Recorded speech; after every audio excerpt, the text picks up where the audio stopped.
and welcome back to our channel CA Dreamers. Today in this video we are going to discuss about the topic concept of strategy of the chapter Introduction to Strategic Management. I hope आपने इस chapter के last दोनों part देखे होंगे और आपको सब कुछ समझ में आ गया होगा. If there is any doubt, then you can let me know in the comment section. So without wasting any time, let's begin with our today's topic. So strategy is the game plan that the management of a business uses to take market position, conduct its operations, attract and satisfy customers, compete successfully and achieve organizational objectives. So basically जो strategy है वो एक game plan होती है जो कोई भी business का management use करता है अपनी market position को gain करने के लिए, अपने operations को conduct करने के लिए, customers को attract और satisfy करने के लिए, सक्सेसफुली compete करने के लिए और अपने ऑर्गेनाइजेशनल ऑब्जेक्टिव्स को अचीव करने के लिए. जो बेसिकली टर्म स्ट्रैटेजी है उसे हम और कैसे डिफाइन कर सकते हैं. So the term strategy can be defined as a long blueprint of an organisation's desired image, direction and destination. कि जो एक सबसे पहले मैं आपको ब्लूप्रिंट वर्ड जो है उसका मतलब बता देती हूँ कि लाइक अगर हम एग्जांपल देखें कि किसी भी बहुत जगह ये वर्ड यूज़ करते हैं कि किसी होटल का ब्लूप्रिंट, किसी बिल्डिंग का ब्लूप्रिंट.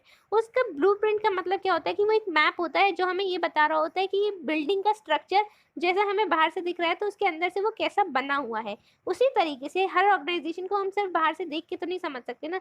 तो जो स्ट्रैटेजी होती है वो हमें ये बता रही होती है कि उस ऑर्गेनाइजेशन की डिजायर्ड इमेज क्या है, कि वो अपने आप को किस तरीके से देखता है, किस डायरेक्शन में मूव करना चाहता है और उसकी डेस्टिनेशन क्या है कि वो ऑर्गेनाइजेशन कहाँ पहुँचना चाहती है. So that is what it wants to be. वो क्या बनना चाहता है, what it wants to do, वो क्या करना चाहते हैं, and where it wants to go, और वो कहाँ जाना चाहते हैं. गाइज ये वीडियो मैंने अपने नोट से कवर करी है, ना कि आईसीएस की स्टडी मटेरियल से. बट इसकी जो लैंग्वेज है, जो क्रैक्स है, ये पूरा का पूरा स्टडी मटेरियल में से है. इसमें से मैंने बहुत ही जो फाइन डेफिनेशन, जो इम्पोर्टेंट पार्ट था वो उसी के नोट्स बनाए हैं. तो आप इस पर प्लीज़ थोड़ा सा ध्यान दीजिएगा. अगर इसके बाद भी अगर आप चाहें तो एक बार स्टडी से रीडिंग लगा सकते हैं, और उसके बाद भी अगर आपको लगे कि इसमें कुछ कमी रह गई है तो then you can let me know in the comment section. So now begin moving ahead. कि यहाँ पर एक डेफिनेशन दी हुई है, बहुत ही फेमस एक इकोनॉमिस्ट है, उनके थ्रू विलियम एफ ग्लूएक, उन्होंने दी हुई है कि उन्होंने डिफाइन करा हुआ है कि स्ट्रैटेजी को हम क्या कह सकते हैं. So according to him, strategy is a unified, comprehensive and integrated plan designed to ensure that the basic objectives of an organization are achieved. इसका मतलब क्या है कि जो स्ट्रैटेजी है वो एक यूनिफाइड क्यों है, कि यूनिफाइड इसलिए क्योंकि जो स्ट्रैटेजी है वो हमारी ऑर्गेनाइजेशन के अलग अलग पार्ट्स को यूनिफाई करती है, अलग अलग इसको यूनिफाई करती है. कॉम्प्रिहेंसिव वो इसलिए क्योंकि जो स्ट्रैटेजीज होती हैं वो हमारी ऑर्गेनाइजेशन के जो मेजर एरियाज होते हैं उन्हें कवर अप करती है. और इंटीग्रेटेड कि वो ये इंश्योर करती है स्ट्रैटेजी की जो भी हमने अलग अलग प्लान्स बनाए हैं अपने छोटे छोटे गोल्स को अचीव करने के लिए, वो प्लान एक दूसरे के साथ कंपैटिबल हैं, एक साथ फिट बैठते हैं. And these strategies are design, ये प्लान होता है जिन्हें डिज़ाइन करा जाता है ये इंश्योर करने के लिए कि जो हमारी ऑर्गेनाइजेशन के बेसिक ऑब्जेक्टिव्स हमने सेट करे थे वो अचीव हो रहे हैं. यहाँ पर एक आगे नोट है कि strategy is no substitute for sound, alert and responsible management. कि जो स्ट्रैटेजी है वो कोई सब्स्टिट्यूट नहीं है कि साउंड, अलर्ट और रिस्पॉन्सिबल मैनेजमेंट के लिए. Rather strategy can never be perfect, और स्ट्रैटेजी कभी भी परफेक्ट नहीं हो सकती है, फ्लॉलेस नहीं हो सकती है और ऑप्टिमल नहीं हो सकती है. इसका मतलब ये है कि हम जो स्ट्रैटेजीज बनाते हैं कभी कभी उनमें कोई कमी रह जाती है. हमेशा ज़रूरी नहीं है कि हमारी स्ट्रैटेजीज हमेशा परफेक्ट हों, कि जो भी सिचुएशन के लिए जो सोच कर हमने बनाई हो वो उस पर 100% खरी उतरे.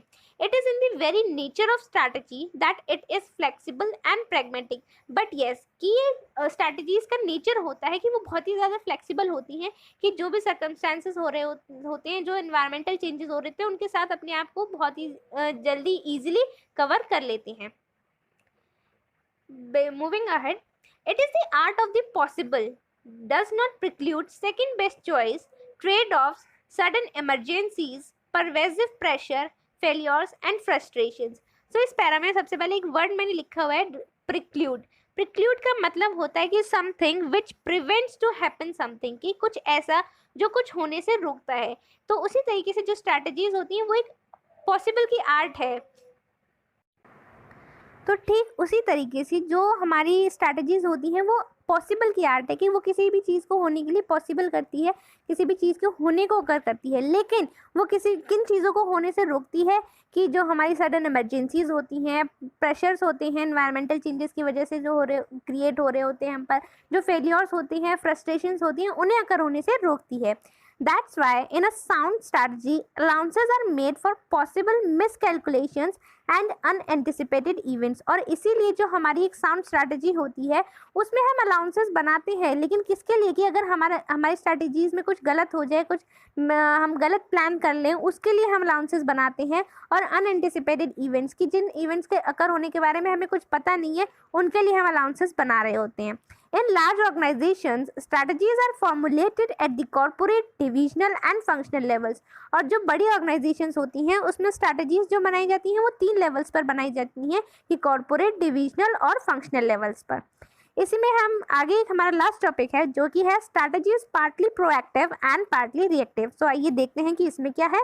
अ company's strategy is a blend of, कि एक कंपनी की जो स्ट्रैटेजी है वो ब्लेंड है और या फिर मिक्स है किन दो चीज़ों का? That is firstly proactive actions and that second is reactions.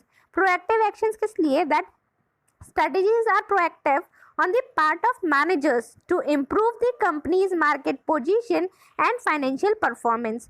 कि जो हमारी स्ट्रैटेजीज हैं वो प्रोएक्टिव हैं मैनेजर्स की पार्ट पर, क्योंकि जो मैनेजर्स होते हैं वो वर्क करते हैं अपनी कंपनी की मार्केट पोजीशन को इम्प्रूव करने के लिए, अपनी फाइनेंशियल परफॉर्मेंस को इम्प्रूव करने के लिए। तो वो पहले से स्ट्रैटेजीज बनाते हैं कि उन्हें अपनी पोजीशन को इम्प्रूव करने के लिए, परफॉर्मेंस को इम्प्रूव करने के लिए क्या करना है। And secondly, it is reactions, reactive to unanticipated developments and fresh market conditions। क्योंकि हमें नहीं पता होता है कि जो हमारा मार्केट एनवायरनमेंट है उसमें क्या चेंजेस आने वाले हैं, क्या नहीं आने वाला है। तो अगर कोई अचानक से कोई सडन चेंज अकर होता है तो उसके लिए हमारी स्ट्रैटेजीज उन चेंजेस पर कैसे रिएक्ट करती हैं, उसके लिए हमारी स्ट्रैटेजीज रिएक्टिव होती हैं। Proactive strategy is a planned strategy, whereas reactive strategy is adaptive reactions to changing circumstances। इसका मतलब क्या है कि जो प्रोएक्टिव स्ट्रैटेजी है वो प्लान स्ट्रैटेजी है। प्लान क्यों होती है? क्योंकि जो मैनेजर्स होते हैं वो अपनी पोजीशन को, फाइनेंशियल परफॉर्मेंस को इम्प्रूव करने के लिए क्या करना है ये वो पहले से प्लान करके चलते हैं, तो वो प्लान स्ट्रैटेजी होती है। और रिएक्टिव स्ट्रैटेजी जो होती है वो अडैप्टिव होती है, कि अगर हमारे सर्कमस्टांस में, एनवायरनमेंट में कोई चेंज हो रहा है तो उसके लिए हमारी स्ट्रैटेजीज कैसे रिएक्ट कर रही हैं, तो वो रिएक्टिव होती हैं, वो चेंज वो प्लान नहीं होती हैं। So this was our topic, concept of strategy।